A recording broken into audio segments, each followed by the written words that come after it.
வணக்கம் மக்களே, welcome back to நேற்று இன்று நாளை. இன்றைக்கி நம்ம வீடியோவில் பச்சைப்பயிர் ஜூஸ் ரெசிபி தான் பார்க்க போகிறோங்க. கேட்கும் போது உங்களுக்கு வியர்டாக இருக்கா? ஆனால் என்னை ட்ரஸ்ட் பண்ணுங்கள், சாப்பிடும் போது இது ரொம்பவே நல்லாயிருக்கும். நல்ல ஒரு ப்ரோட்டீன் ரிச் ட்ரிங்க், உடம்புக்கு ரொம்ப ரொம்ப நல்லது. இந்த ட்ரிங்க் பண்ணுறதும் ரொம்ப ரொம்ப ஈஸி. இந்த சம்மர் சீசனில் நீங்கள் நல்லா ஐஸ் போட்டு சாப்பிட்டிங்கன்னா இன்னும் நல்லா டேஸ்டியாக இருக்கும். இது பண்ணுறதுக்கு ரொம்ப மினிமமான இன்க்ரீடியன்ஸ் தான் தேவை. பச்சைப்பயிரை வேக வைக்கணும்னு அவசியம் இல்லைங்க, அப்படியே வறுத்து தான் நம்ம யூஸ் பண்ண போகிறோம். இதை நான் எப்படி பண்ணேங்கிறத பார்க்கறதுக்கு முன்னாடி நம்ம சேனலுக்கு நீங்கள் ஃபர்ஸ்ட் டைமாக வரீங்கன்னா மறக்காமல் சப்ஸ்கிரைப் பண்ணுங்கள். இப்போ வாங்க பண்ண ஆரம்பிச்சிடலாம். ஒரு கடாயில் 1/2 கப் பச்சைப்பயிரை நான் ட்ரை ரோஸ்ட் பண்ணிக்க போகிறேன். நீங்கள் அலம்பெல்லாம் வேணாங்க, அப்படியே கடையிலேருந்து வாங்கிட்டு வந்த பச்சைப்பயிரை டேரெக்டாக கடாயில் சேர்த்துருங்க. 1/2 கப் பச்சைப்பயிரில் தாராளமாக நீங்கள் 4 பேர் ஜூஸ் குடிக்கலாம். கலர் சேஞ்ச் ஆகிற வரைக்கும் நம்ம இந்த பச்சைப்பயிரை வறுத்துட்டே இருக்கணும். பச்சை கலர்லேருந்து ஒரு லைட் ப்ரௌன் கலருக்கு மாறும், அது வரைக்கும் நீங்கள் வறுத்துக்கணும். கொஞ்சம் கை விடாமல் மீடியம் ஃப்ளேமில் வச்சு வறுத்திங்கன்னா ஈவனாக எல்லா பக்கமும் ரோஸ்ட் ஆகும். ஒரு சைடு மட்டும் ரோஸ்ட் ஆகி இன்னொரு சைடு ரோஸ்ட் ஆகாமல் இருந்தால் உங்களுக்கு இந்த ட்ரிங்க்கில் ஒரு பச்சை வாசனை வரும், அது சாப்பிட்றதுக்கு ப்ளசண்ட்டாக இருக்காது. அதனால் முடிஞ்ச அளவுக்கு ஈவனாக ரோஸ்ட் பண்ணிக்கிட்டிங்கன்னா உங்களுக்கு டேஸ்ட் நல்லாயிருக்கும். லைட் ப்ரௌன் கலருக்கு மாறி எடுத்து இப்போ தனியாக ஒரு பவுலில் எடுத்து வச்சுக்கலாம். இந்த சூட்லேயே ஏலக்காய் நல்லா பொறன்னு ஆகிறதுக்காக நான் ஒரு 3 ஏலக்காய் இந்த பச்சைப்பயிர் மேலேயே சேர்த்துக்கிறேன். பச்சைப்பயிர் மிக்சர் நல்லா ஆறட்டும்.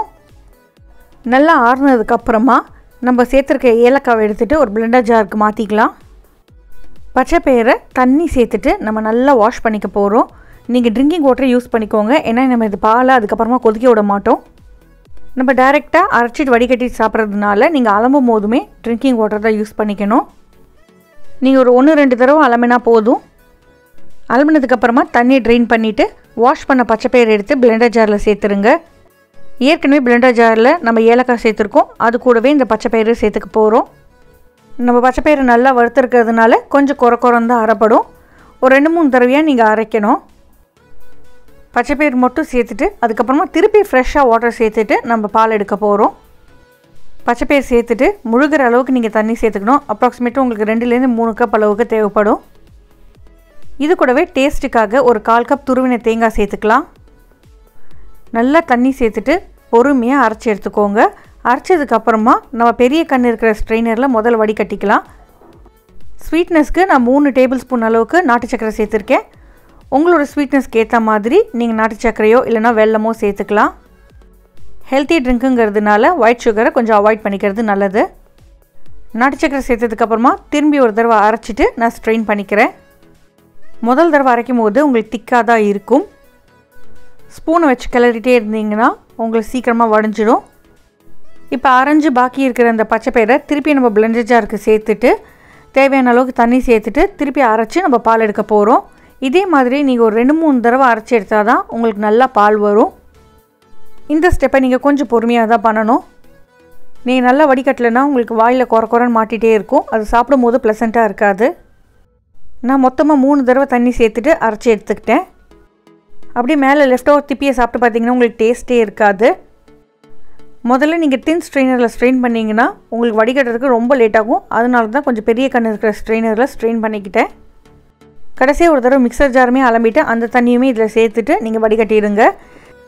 பெரிய ஸ்ட்ரெயினரில் வடிகட்டினதுக்கு அப்புறமா நம்ம திருப்பி ஒரு தடவை சின்ன ஸ்ட்ரெயினரில் வடிகட்டிக்கலாம். அப்போ தான் உங்களுக்கு ஸ்மூத்தான ஒரு பால் கிடைக்கும். பச்சைப்பயிரை பொறுத்த வரைக்கும் அதில் எக்கச்சக்கமான ஹெல்த் பெனிஃபிட்ஸ் இருக்குது. இந்த மாதிரி ஜூஸாக நம்ம சம்மர் டைமில் குடிக்கும்போது நம்மளுக்கு சாப்பிட்றதுக்கும் ரொம்ப ரிஃப்ரெஷிங்காக இருக்கும். பச்சைப்பயிரை டைரெக்டாக கடிக்க முடியாதவங்க இல்லை சாப்பிட முடியாமல் இருந்தாங்கன்னா இந்த மாதிரி பால் எடுத்து கொடுங்க. அதோட ஈக்குவலான பெனிஃபிட்ஸ் உங்களுக்கு இதில் கிடச்சிரும். கடைசியாக ஸ்ட்ரெயின் பண்ணி உங்களுக்கு மேலே லெஃப்ட் ஓவராக இருக்கிற அந்த திப்பியை நீங்கள் தாராளமாக தூக்கி போட்டுடலாம், ஏன்னா அது சத்து எல்லாமே நம்ம இதில் எடுத்துட்டோம். கீழே வடிகட்டினதை கன்சிஸ்டன்சிக்கு ஏற்ற மாதிரி அட்ஜஸ்ட் பண்ணிக்கோங்க. ஸ்வீட்னஸ் கரெக்டாக இருக்கான்னு செக் பண்ணிக்கோங்க, தேவைப்பட்டால் கொஞ்சம் சேர்த்துக்கோங்க. அவ்வளோதாங்க, நம்மளோட yummy and healthy drink ready.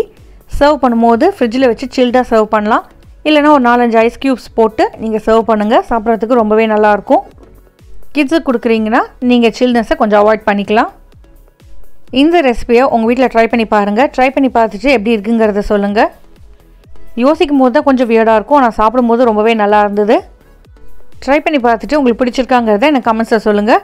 நம்ம சேனலுக்கு நீங்கள் ஃபர்ஸ்ட் டைமாக வரீங்கன்னா லைக் பண்ணுங்கள், ஷேர் பண்ணுங்கள், மறக்காமல் சப்ஸ்கிரைப் பண்ணுங்கள். இன்னும் ஒரு நல்ல ரெசிபியோட உங்களை நான் நாளைக்கு சந்திக்கிறேன். Until then, take care. Bye bye. Thanks for watching. Have a great week.